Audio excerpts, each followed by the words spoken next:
ঈদের ২ সপ্তাহ না পেরোতেই বড় ধাক্কা সিনেমাঙ্গনে।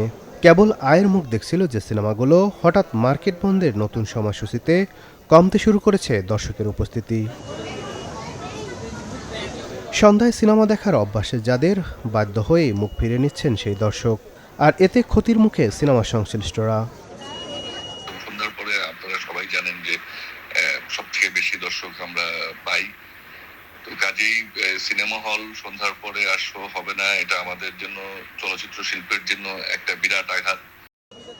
অতীতে মার্কেট নির্দিষ্ট সময় বন্ধ হলেও সিনেমা হলগুলোকে সাধারণত রাত ১০টা বা শো শেষ না হওয়া পর্যন্ত চালু রাখার অনুমতি দেওয়া হতো।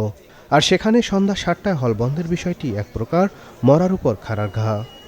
গল্প প্রধান থেকে শুরু করে সিনেমা ইন্ডাস্ট্রি আবার জাগ্রত হচ্ছিল, এখানে প্রডিউসিং শুরু হচ্ছিল, অনেকগুলো পড়াশোনা আসছিল।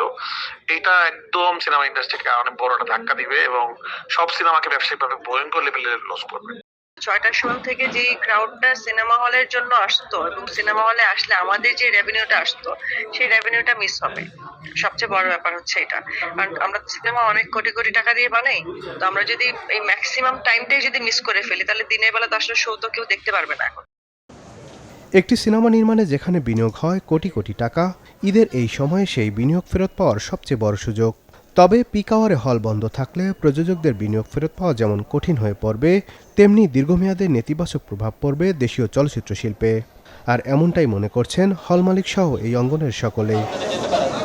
Desk report, channel 24।